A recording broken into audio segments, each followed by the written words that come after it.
Se a gente aceita qualquer tipo de trabalho, a gente vai estar pulverizando o nosso posicionamento, a gente vai ficar sem posicionamento, a gente não vai estar desenvolvendo uma personalidade e a gente vai estar sempre disputando projetos por preço, digamos assim, porque tu não vai ser reconhecido por nada, por nenhum estilo, tu não vai ser referência em nada.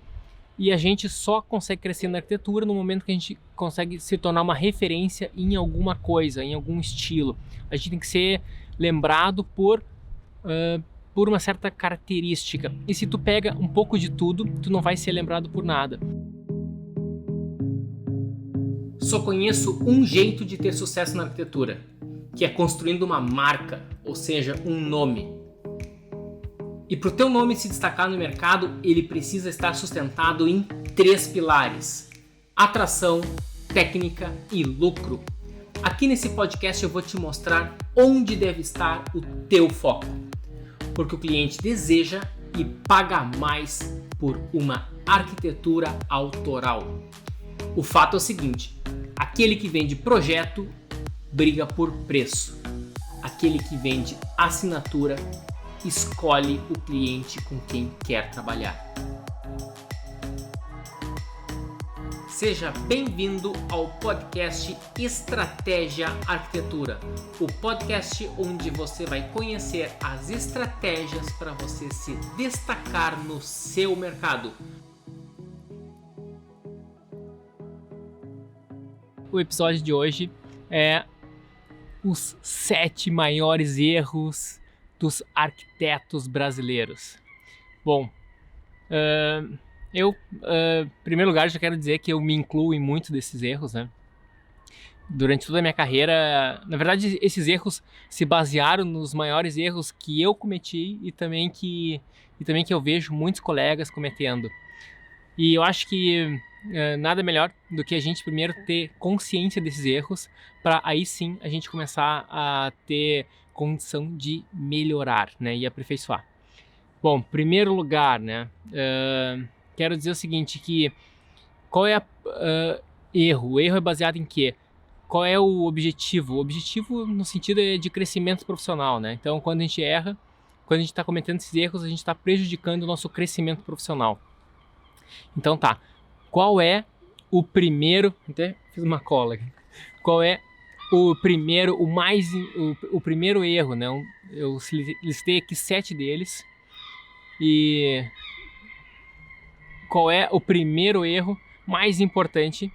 Tem umas gaivotas chegando aqui no jardim. Qual é o primeiro erro mais importante que os arquitetos brasileiros geralmente cometem? É aceitar eternamente qualquer tipo de trabalho. Bom, esse é um erro que eu acredito que a maioria dos arquitetos acabam cometendo, de ficar aceitando todo o projeto que aparece.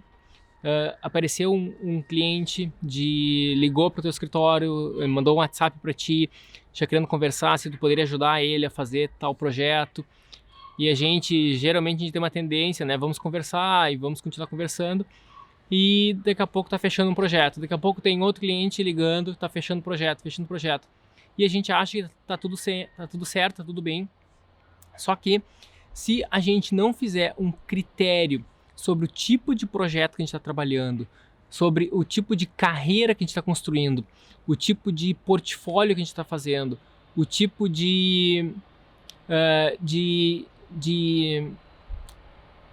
tipo de profissional que tu está construindo no mercado, né? Ou teu escritório, ou tu como independente. Se tu ficar sempre aceitando qualquer tipo de projeto, tu não vai conseguir desenvolver um estilo e nem mesmo um posicionamento, né? Tu vai estar se diluindo, o teu posicionamento vai estar pulverizado, então ele não tem força, ou seja, ele praticamente não vai existir. Tu vai ser apenas tu vai ter uma tendência a tu ser um arquiteto que vai estar sempre disputando trabalho. Se a gente aceita qualquer tipo de trabalho, a gente vai estar pulverizando o nosso posicionamento, a gente vai ficar sem posicionamento, a gente não vai estar desenvolvendo uma personalidade e a gente vai estar sempre disputando projetos por preço, digamos assim, porque tu não vai ser reconhecido por nada, por nenhum estilo, tu não vai ser referência em nada. E a gente só consegue crescer na arquitetura no momento que a gente consegue se tornar uma referência em alguma coisa, em algum estilo. A gente tem que ser lembrado por uma certa característica. E se tu pega um pouco de tudo, tu não vai ser lembrado por nada. Daí tu vai dizer o seguinte: ei, Leonardo, é muito fácil, né? Talvez para o Isai poder fazer isso porque ele já está grandão, já está gigante no mercado, então ele vai poder escolher os tipos de projeto que ele quer e né, é uma situação muito simples, né, muito fácil para ele. Agora, né, para quem está começando, como é que vai conseguir fazer isso? Daí, como que a gente soluciona isso? Tu vai ter que sempre, em primeiro lugar, tu tem que escolher o posicionamento que tu quer ter no mercado. Tu pode mudar depois, tá? Mas sempre lembre que quando tu muda, vai ter um longo percurso depois para tu conseguir construir esse novo posicionamento, tá? Mas é possível mudar, claro. Então, escolhe primeiro um posicionamento. Escolheu esse posicionamento, tu vai começar a construir um portfólio com esse material, com esse posicionamento. Pode ser até com projetos, digamos, mais fictícios, né, sem clientes reais. E daí daqui a pouco vai aparecer um cliente para ti que quer fazer uma pequena reforma e não é nada, não tem nenhum glamour conforme aquele projeto o novo posicionamento que tu quer, mas mesmo assim tu pode estar aceitando esse projeto, só que com uma ressalva, né, com algumas ressalvas. Em primeiro lugar, se ele ficar sem graça, tu não vai botar no teu portfólio, tá? Então vai ficar internamente, só pro escritório. Segundo lugar, ele tem um foco em gerar caixa. Tu não vai aceitar um projeto que não vai te gerar portfólio se ele não for gerar um caixa considerável, né? Se não for gerar um caixa, né? Se não for dar um dinheiro que para ti seja realmente significativo. Ou seja, tu deveria até cobrar mais caro para fazer projetos menos estratégicos e tu poderia cobrar mais barato para fazer projetos mais estratégicos, tá? E segundo lugar, durante o processo tu vai tentar ousar e fazer uma versão mais ousada, mais a ver com o teu estilo, tá? E se tu conseguir fazer uma proposta que fique tão bacana, tu vai trabalhar com renderização para isso, tu pode inclusive botar ela no teu portfólio, por mais que aquilo seja totalmente inviável para o bolso e para o budget do cliente, tá? Mas em vez de tu usar aquela versão que realmente que está indo para a obra, tu pode usar a melhor versão que tu conseguiu usar, que tu conseguiu fazer. Mas presta atenção, tu só vai usar essa versão se ela ficou realmente muito legal. E tem que ver assim, ó, esse tipo de trabalho que tu tá expondo, tá te levando para o posicionamento, tá reforçando o posicionamento que tu tá buscando? Isso tenha sempre em mente. Se não está reforçando o teu posicionamento, tu simplesmente elimina do teu portfólio, elimina do teu site, nem publica nem no Instagram, tá? Porque hoje em dia site e Instagram são quase que uma coisa a extensão da outra. Então tá. Então o primeiro erro é não aceitar eternamente qualquer projeto que aparece, tá? Ou seja, filtre os projetos. E se não aparecer nenhum cliente com os projetos que tu quer, tu vai sempre tentando primeiro aceitar projetos para gerar caixa, e enquanto isso tu vai construindo um portfólio, pode até ser com projetos fictícios, e tu vai estar cada vez mais, vai estar melhorando. Por exemplo, se tu quer entrar num nicho, por exemplo, um alto padrão, que tu ainda não tem habilidade para isso, tu vai estar desenvolvendo projetos fictícios, ou não sei se é um projeto inteiro, claro, né? É só uma imagem, entendeu? Tu pode fazer um detalhe de uma fachada, tu pode fazer um detalhe de uma sala, de um living, um detalhe de um ambiente interno que tu gosta, um detalhe de um banheiro, tu vai experimentar um banheiro, tu vai ver uma referência que tu gostou e tu vai começar a tentar simular do teu jeito, tu vai fazer um post disso e daí tu vai largando isso no teu site, no teu Instagram. Isso que eu chamo de fazer projetos fictícios, são experimentos. E de tanto tu fazer isso, em algum momento, quando tiver vários tijolinhos, né, cada imagem dessa é um tijolinho, quando esses vários tijolinhos conseguirem estar reunidos, eles vão ter uma forma, e essa forma é o teu posicionamento. Daí tu vai estar atraindo clientes que estão em harmonia com aquele teu posicionamento. E tu vai seguindo até que em algum momento vai aparecer esses clientes, tá? O jeito certo. Se tu não misturar, né? Tu não pode misturar aquele banheiro 5 estrelas com a tua reforminha de banheiro de um apartamentinho de um dormitório que o cara, né, só trocou uma cerâmica ali, né, e não combina, tá? Segundo erro, fazer apenas o que o cliente diz para ser feito. E isso é um problema que muitos arquitetos pensam que não é um problema, mas é um problema. Que aqui na Inglaterra o pessoal diz que se tu faz isso, tu é um yes man. Yes man, né, seria um cara do sim, né, uma pessoa do sim. Então tudo que o cliente pede, tu dá sim para ele e tu executa, coloca no teu projeto. E isso é um problema muito grave, porque se tu simplesmente dar um sim para tudo o que o cliente diz, atender a tudo o que o cliente diz e só isso, apenas isso, o projeto tem uma tendência a não ter nada de inovação, não ser nada inovador, ele vai ser um feijão com arroz, vai ser uma coisa muito simples, muito simplória, e o problema é que... O fato disso acontecer é porque o cliente não estudou arquitetura, o cliente não tem tanto conhecimento técnico quanto tu, ele não pesquisa tantas referências quanto tu, então por isso que vai ser limitada as opções, as ideias daquele cliente, né? E por isso que tem uma tendência a não ter sem graça. Outra coisa pior ainda, que ele vai começar a misturar coisas que não seriam tão legais de misturar. E tu começa a aceitar isso, achando que tu tá agradando o cliente. E na verdade, nem depois de ficar tudo pronto, tu vai ver que nem o cliente não vai gostar, porque ele não tem... Quando ele tá tomando aquelas decisões, ele não sabe aonde é que ele tá se metendo, ele não sabe como que aquilo vai dar, porque ele olhou uma referência de um lugar, olhou de outra, e mal ele sabe que aquilo não tem como casar uma coisa com a outra, tá? E então tu tem que tentar sempre entender o porquê que o cliente está querendo aquilo. Quando ele diz que ele quer, por exemplo, uma fachada toda branca, e daí tu vai pensar, pô, então tá, então eu vou ter que fazer uma fachada com reboco branco. Mas, por exemplo, o cliente pediu, eu quero uma fachada com reboco branco. Mas daqui a pouco, se tu investigar bem ele, tu vai ver que, de várias conversas, tu vai ver que por algum motivo já tive um cliente assim, que quando ele era criança, ele morava numa casa que era tudo muito escuro, com materiais escuros, e não era uma casa nada legal, então ele tinha ele tinha um trauma daquelas cores escuras. Mas se tu conversar bem, tu vai ver que tu pode já inserir pedras claras, tu pode inserir um pouquinho de tons claros, tons pastéis, e então tu consegue sim, investigando, perguntando mais o porquê que ele quer, ou então o cliente chega com um desenho, eu quero a minha suite master, eu quero desse jeito.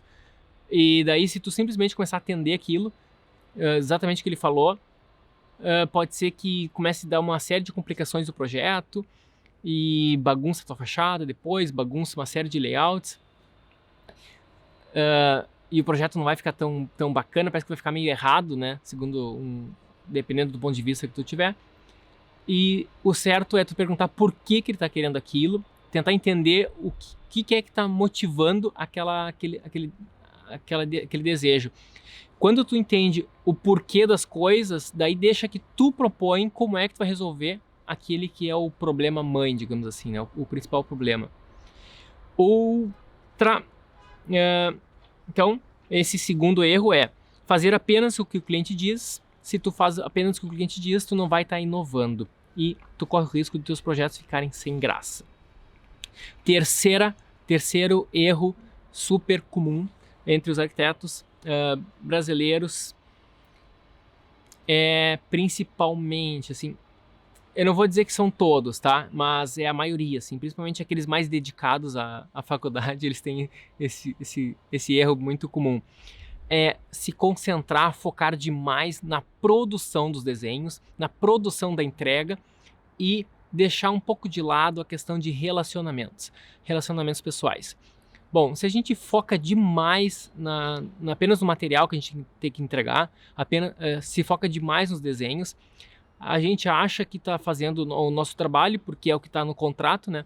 No contrato que a gente assinou com o cliente, não está escrito que a gente deve cultivar relacionamentos, que a gente deve fazer uma social, mas fazer relacionamentos, fazer essa social é o que vai fazer com que a gente consiga cada vez tá renovando a nossa carteira de clientes, vai fazer com que a gente consiga, através desses novos contatos, desse networking, a gente vai estar conhecendo pessoas cada vez melhores e a gente pode muitas vezes reduzir drasticamente até mesmo o atrito com o próprio cliente no momento que a gente tenta fazer uma social com o próprio cliente.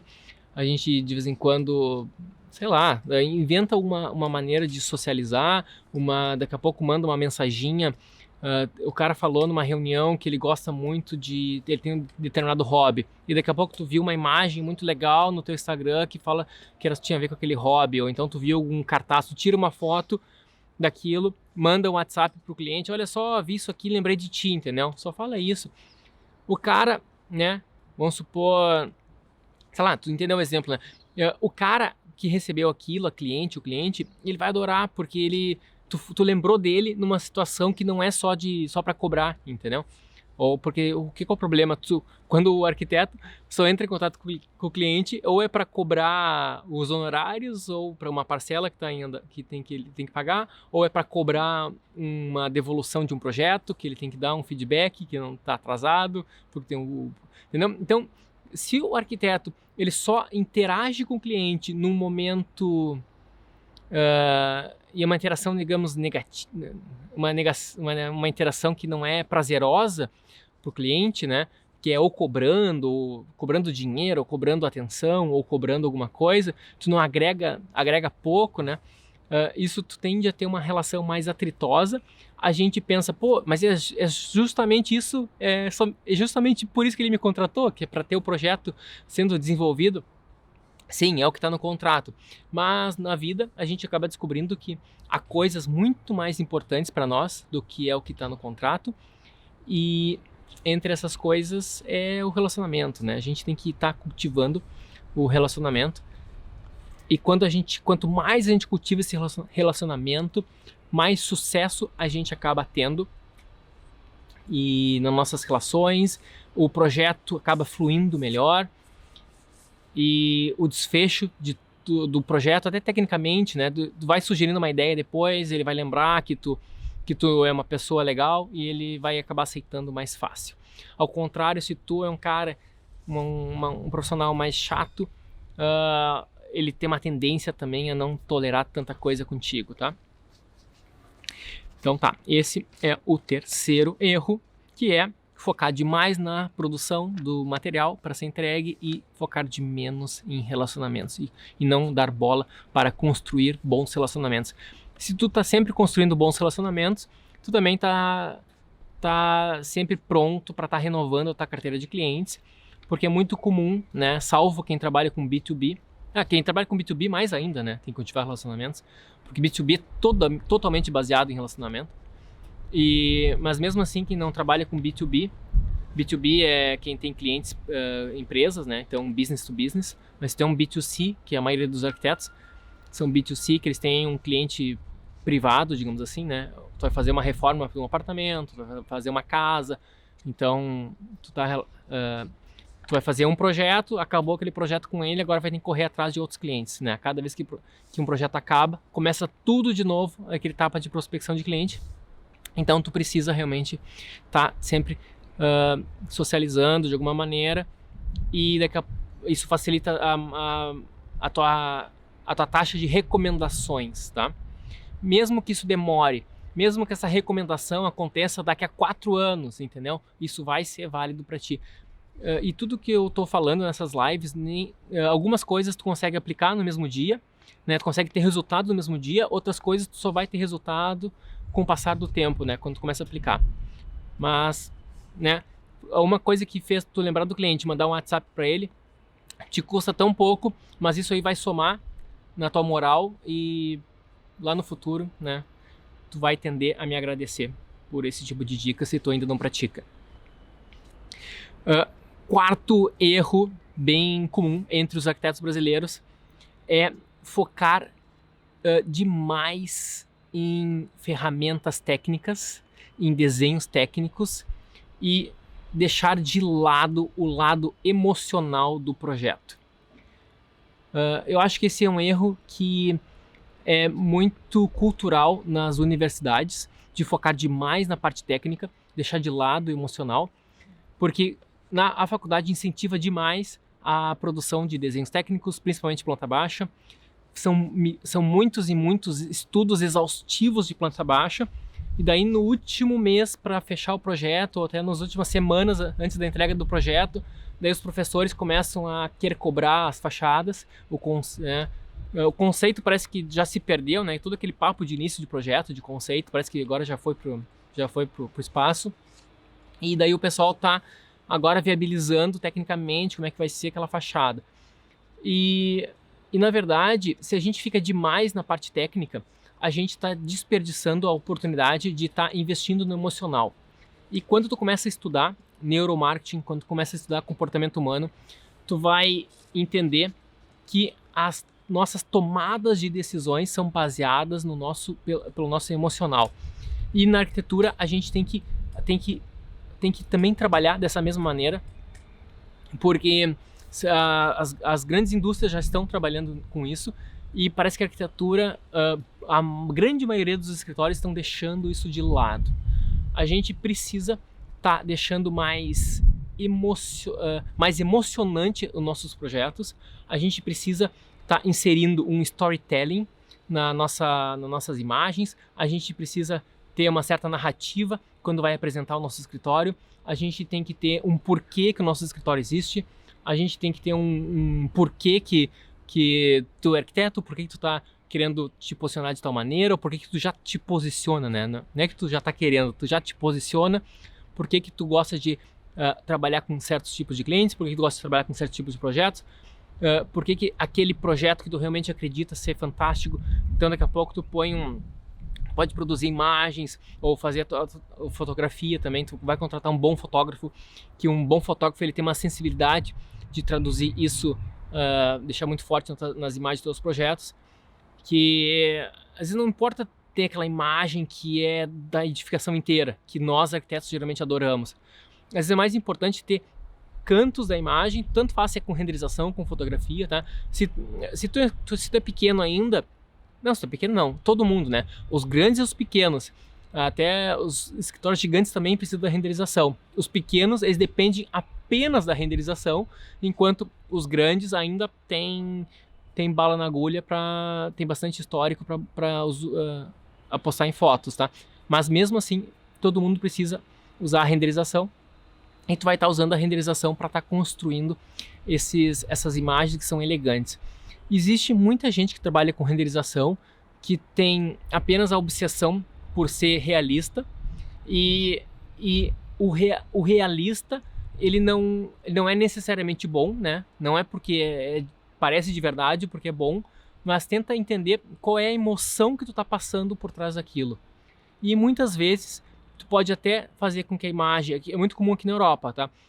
Às vezes as imagens não são nada realistas, elas parecem um pouco meio fotomontagem, mas tem uma emoção muito forte. Aqui na Europa, quanto mais próximo do Mediterrâneo tu tá, mais isso é evidente.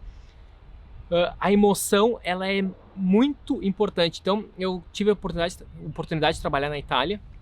E na Itália, então, o berço da arte, né, o berço do design, o berço do Renascimento, né, Então, lá lá tem cada material que a gente produzia lá, cada imagem que a gente produzia, tinha uma necessidade de ter uma emoção por trás, é quase como se fosse uma pequena obra de arte, né? Mas não só por ser realista, né? Bem pelo contrário, na Itália não era nada realista, era bem bem uma pintura, como se fosse quase uma pintura em aquarela, uma pintura um pouco desbotada, mas tinha sempre uma emoção por trás. Eles queriam causar uma emoção. E no Brasil eu não vejo muito isso. Eu já vi alguma coisa assim de algumas imagens conceituais do Guilherme Torres, daquele escritório bem bacana brasileiro. Alguma coisa do Márcio Kogan também, eles trabalham isso. Do Isai eu não consegui identificar muita coisa, talvez eu que não tive acesso a esse tipo de imagens ainda. Mas são poucos escritórios que acabam abordando isso, e isso é uma coisa que a gente tem que explorar cada vez mais, e se a gente conseguir dar até um realismo maior, porque às vezes eles bagunçam um pouco, né? Uma coisa é emoção, outra coisa é o realismo, né? Bagunça não, que separam muito, né? E eu acho que é legal se tu conseguir, quanto mais tu conseguir juntar isso, mais impacto tu vai ter. E tu consegue buscar essa emoção de várias maneiras. Até mesmo no teu desenho técnico, tu pode dar uma coloridinha, nas tuas pranchas, tu pode dar um toque de alguma cor especial, tu pode trabalhar um branding, tem várias maneiras, é muito sutil, quer dizer, tu pode fazer de várias maneiras, até mesmo sutis, e vai dar um boost no teu escritório, no teu marketing. E então, até mesmo no espaço físico, tu pode desenvolver. O Nubank é muito bom nisso, né? O Nubank é um banco, a coisa mais sem graça que existe no planeta, né?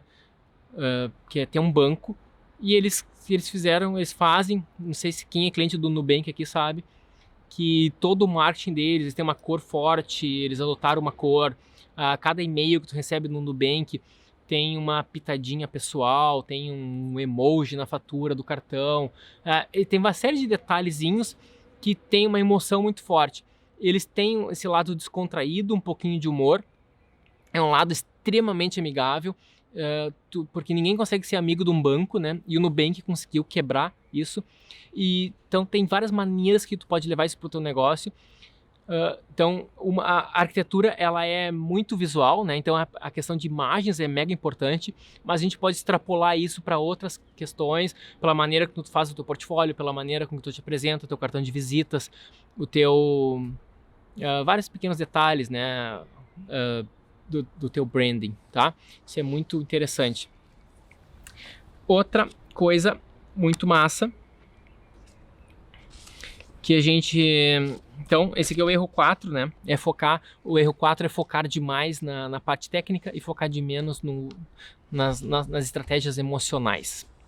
O quinto erro, um dos quinto erros mais comuns entre os arquitetos brasileiros é focar demais, agora de projeto, tá? Focar demais na parte funcional do projeto e não dar tanta bola assim para a parte conceitual ou fachadas, digamos assim, né? Ou pro formal, tá? O arquiteto brasileiro, ele é característico, isso eu notei isso no primeiro instante que eu tive contato com qualquer escritório estrangeiro, tá? Qualquer arquiteto estrangeiro. O arquiteto brasileiro, ele é extremamente funcional. Ele é muito funcional. Claro que tem exceções, tá? Até tava vendo uma live com o Márcio Kogan, da MK27, e ele dizendo que ele é extremamente formal, e dá pra ver isso nos projetos dele, né? Um projeto, o que significa ser formal ou funcional? A questão é, um projeto teu, tu vai refletir, ele pode ter um pouquinho de problema na função, mas ele vai tá excelente na forma, ou o teu caso ele pode ter um pouquinho de problema na forma, mas ele vai estar excelente na função, tá? Isso significa ser funcional ou formal.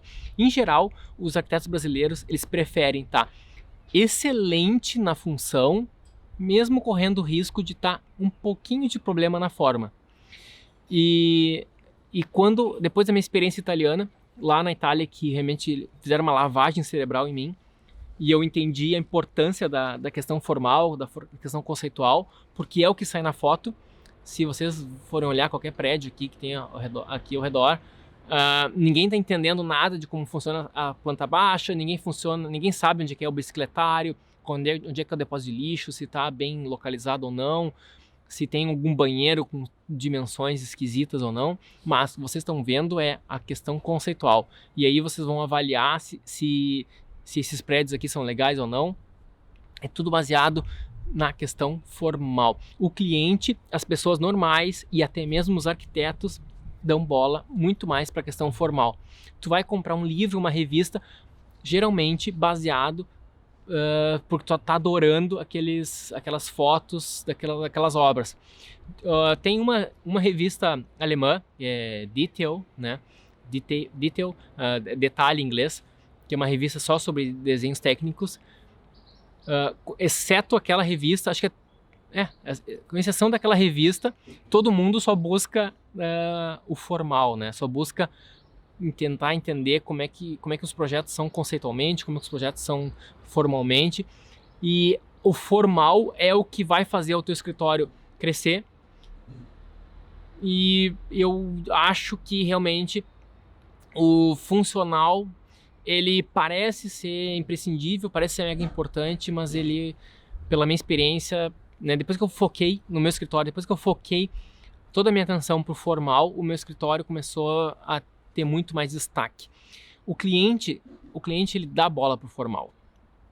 O cliente, por mais que ele diga que não, tu consegue conversar com ele e tu consegue, como é que se diz, convencer ele de que vai ficar melhor, isso é muito fácil com imagens, com uma série de coisas, né?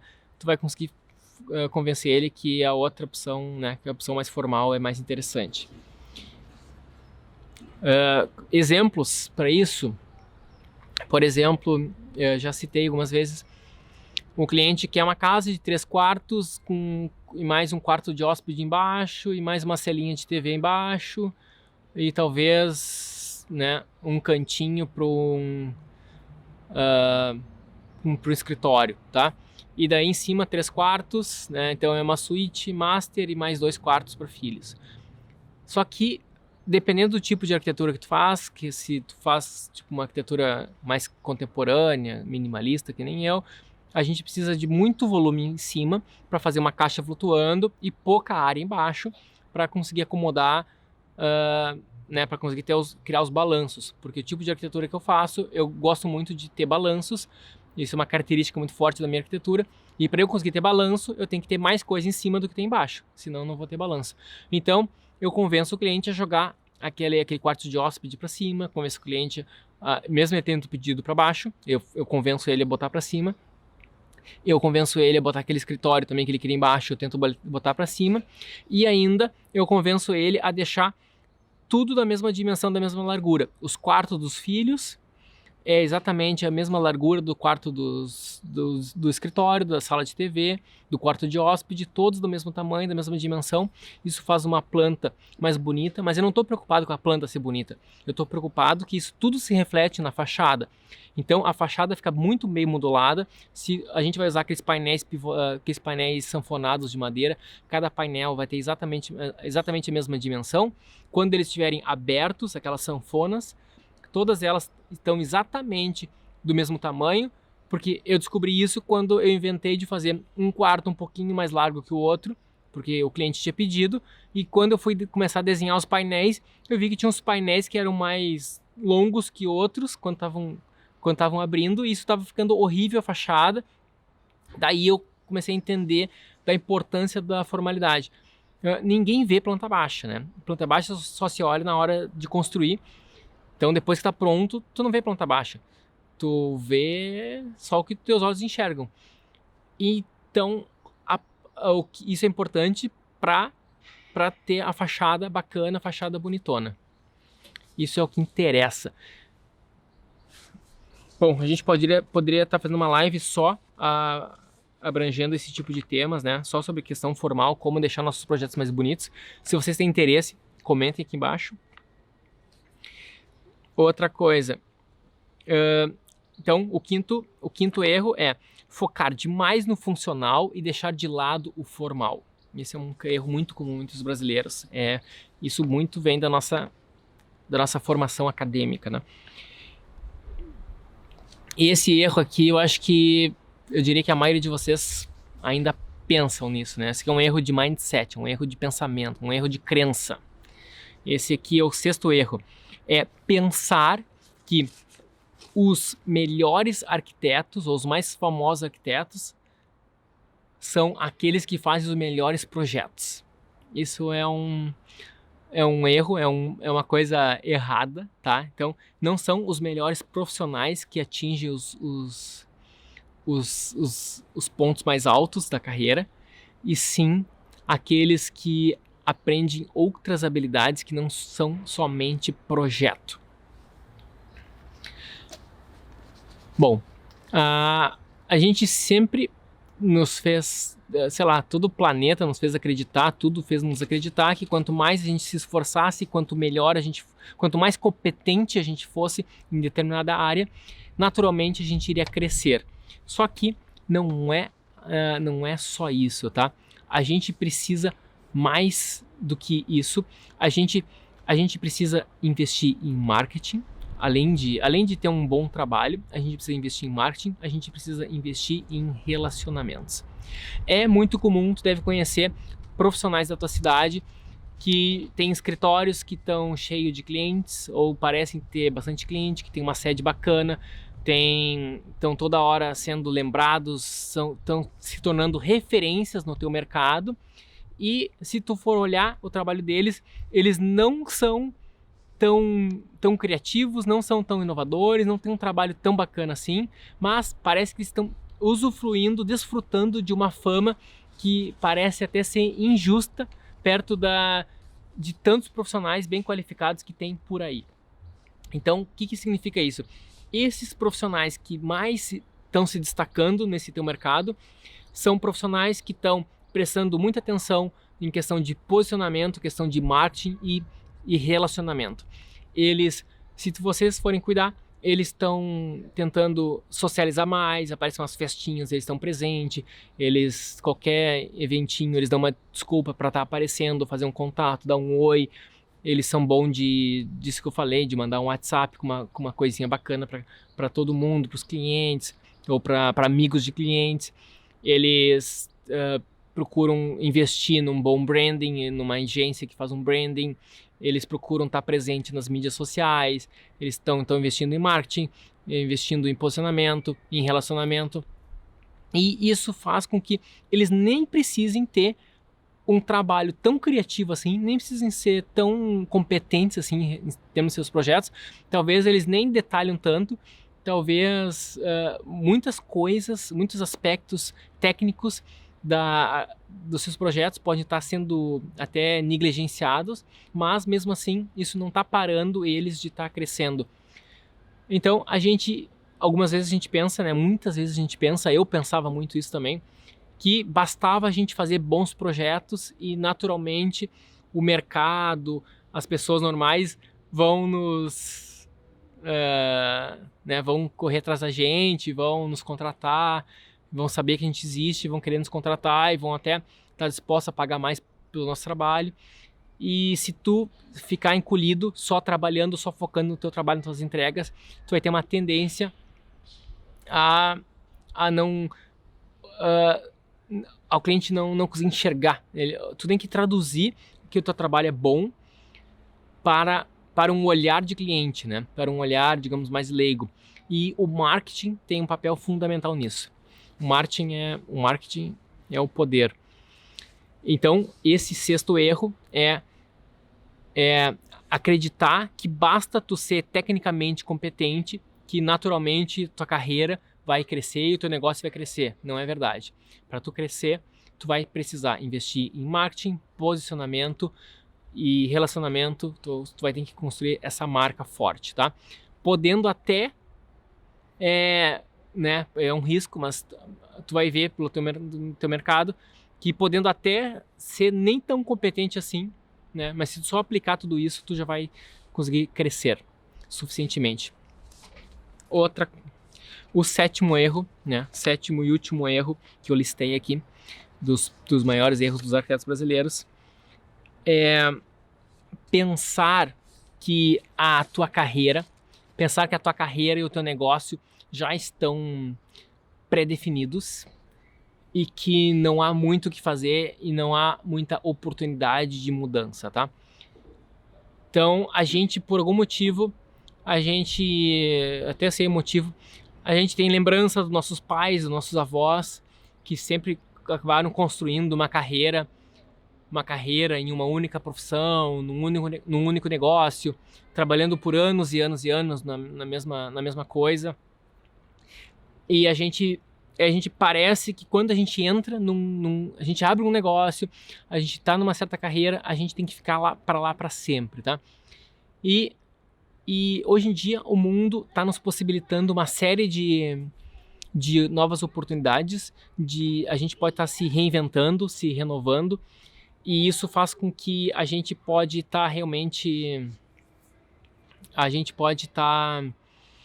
podendo fazer uma mudança na nossa carreira.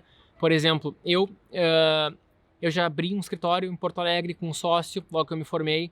Depois eu rompi a sociedade, fui morar na Itália, comecei a construir uma carreira na Itália.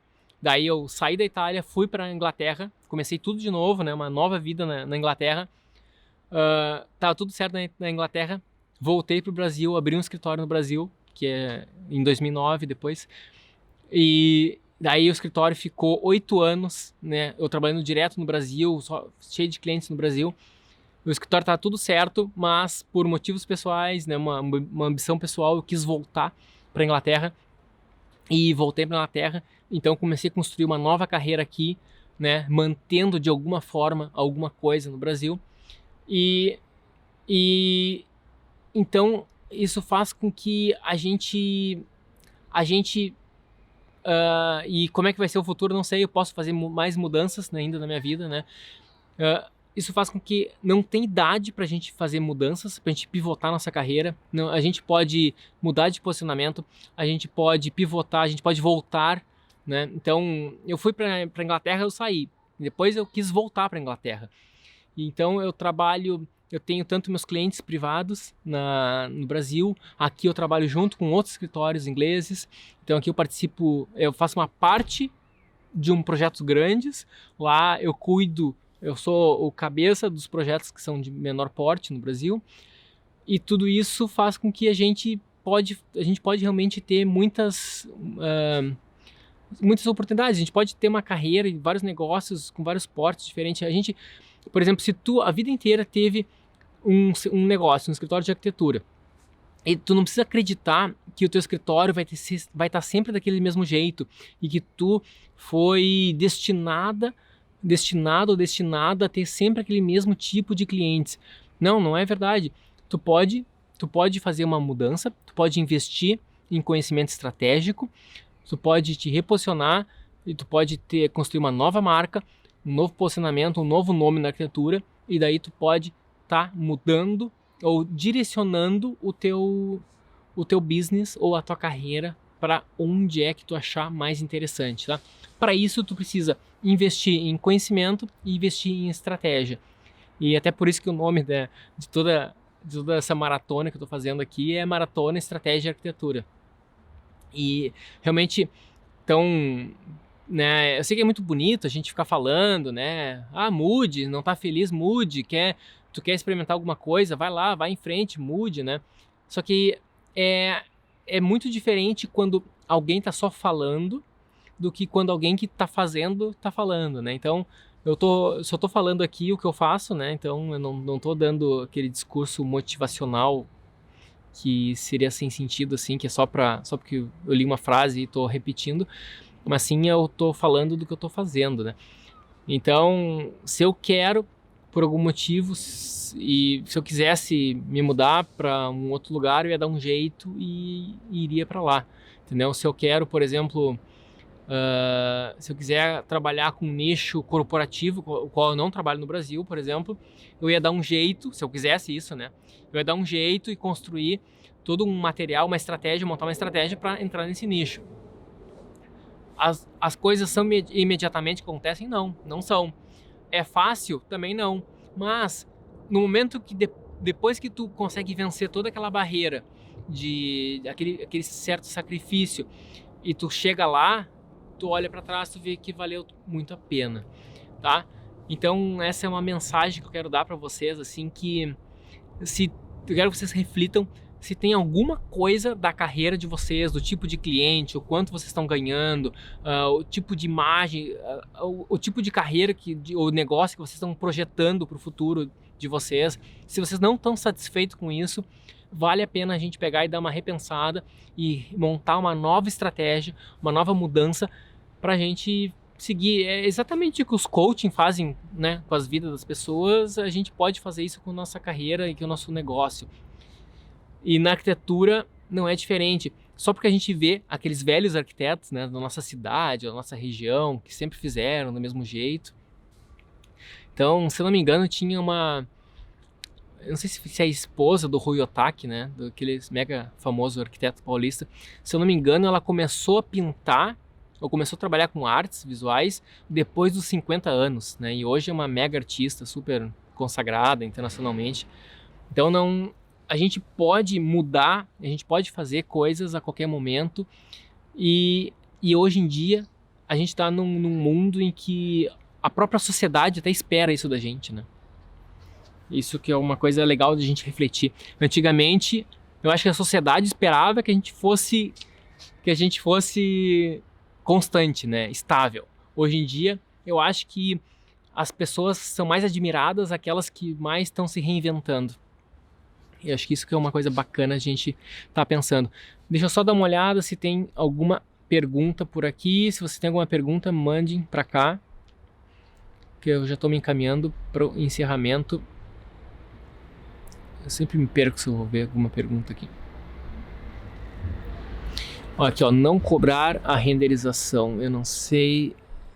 Ó, o J. Elias Júnior falou isso para mim, só que agora eu me perdi no contexto em que ele falou isso. Bom dia. Isso aí. Deixa eu ver. Tuas pautas são sempre ótimas. Aqui o som tá bom. Beleza. Galerinha. Deixa eu ver aqui. Leonardo, por que partilha tudo isso conosco? Porque eu tô compartilhando isso por vários motivos. Porque eu estou isolado aqui em Londres, só estou rodeado de ingleses, e eu tinha uma vida muito agitada no meu escritório, né, só cuidando de todas essas pautas que eu estava falando com vocês, que eu falo com vocês, lidando com clientes, correndo atrás de cliente, fazendo gestão de equipe, obcecado por como deixar um projeto mais legal, como conseguir construir uma marca mais forte, entendeu? Eu olhando as publicações do Isai, do Kogan, aquelas casas maravilhosas sendo publicadas em todo lugar do mundo, e eu, puxa, como é que eu posso fazer com que eu também, né, vá por esse caminho? Eu também quero, eu vendo eles com aqueles clientes que investem fortunas naquelas obras deles, com aquela, né, então tudo é grande, né, então o terreno é grande, o lugar num condomínio maravilhoso, ou numa ilha, né, uma ilha deserta, num lugar paradisíaco, com um budget estratosférico, usando os melhores materiais, com os melhores mobiliários, com os melhores consultores, e eu obcecado por tentar também trilhar aquele caminho, e daí eu comecei a masterizar eles, estudando eles, e eu via que os caras não faziam projeto de galpão, os caras não faziam projeto de apartamentinho de um dormitório, e daí eu comecei a entender, um bichinho aqui veio dar um oi, e daí eu comecei a entender que tinha uma lógica por trás disso, e eu comecei a estudar business, comecei a ler livros de várias coisas, daí eu comecei a ler, me informar com muita coisa, daí eu comecei a achar que o mundo que eu estava vivendo, que era Porto Alegre, era pequeno, mas isso caiu a ficha pra mim, daí que tá, tem a ver com o último erro que eu tinha, né, que eu falei, eu achava que eu tinha que ficar em Porto Alegre, porque eu já tinha uma certa idade, já estava com um filho pequeno, e a vida estava feita em Porto Alegre e eu não tinha mais o que fazer, né? Eu já tive a minha oportunidade de viajar, e que foi antes de tudo isso, eu estava viajando, já tinha morado na Europa, então agora, naquela época eu pensava que a minha vida estava fardada a ter o meu escritório em Porto Alegre e eu tinha que só seguir. E daí foi então que eu fui convidado para fazer um projeto em Chicago, nos Estados Unidos. Posso contar essa história um pouco mais longa, né, em outro momento. eu fiquei fazendo esse projeto em Chicago, daí eu fui para lá para conhecer o lugar, né, que é um showroom dentro de um espaço interno, né. Tinha que fazer um showroom, uma espécie de um shopping center, para uma marca brasileira, né, que é do Aristeu Pires, é uma importadora do Brasil, né. Eles queriam uma cara bem brasileira, né. Eu queria uma cara de alto padrão brasileiro. Daí eu fui convidado, fui lá, fui para Chicago. Depois eu voltei para Chicago para inauguração, fui 2 vezes para lá e eu caminhando nas ruas de Chicago e eu falando, né, falando com o construtor da obra, né, o cara era um americano, falando inglês com ele e eu vivendo, né, de manhã acordava antes de trabalhar lá, né, antes de dar suporte para o pessoal na obra, ia para Starbucks e andando naquelas ruas gigantes de Chicago, né, aqueles prédios gigantes. E começou tudo muito, muito tecnológico, tudo muito limpinho, tudo muito bonito. E eu comecei a reacender aquelas minhas memórias de Londres, do tempo que eu vivi em Londres. E daí eu vi que naquele momento começou a dar um estalo que eu realmente podia, né, por que não voltar a morar lá, né? Eu tava adorando ficar em Chicago, né, naquelas semanas. E nisso eu tava fazendo um projeto também no Alphaville, em Porto Alegre, e a fiscal do Alphaville, ela tava se desligando do Alphaville porque ela ia morar em Denver, nos Estados Unidos, né? Ela ia casar e ia morar em Denver. E daí eu fiquei pensando, né? Puxa vida, né? Ela tá se mudando, né? E daí começou a ter essa história aí, e daí, né, começou a avivar, né, começou a ficar mais forte essa história, acendeu uma chama. Daí eu resolvi ter uma vida mais internacional. Fora isso, eu li um livro que é chamado Trabalhe 4 horas por semana, que aquele livro dá umas lições de produtividade em que diz que tu pode fazer tudo de qualquer lugar do mundo, né? Então foi isso também que despertou, dá uma série de ferramentas para a gente conseguir estar em qualquer lugar. E nisso eu comecei também, comecei a entrar no marketing digital para estar compartilhando o que eu acho que eu posso ter de melhor, que eu posso ter mais para contribuir. E também, em algum momento, eu vou estar oferecendo para todos vocês a oportunidade de adquirir um curso ou uma mentoria que vai ser baseado nisso. O motivo de eu estar fazendo essa maratona Estratégia de Arquitetura é uma maneira de eu botar para fora, fazer um experimento de algumas coisas que eu tenho em mente, e eu vou estar também descobrindo com vocês o que faz mais sentido, o que vocês mais estão precisando.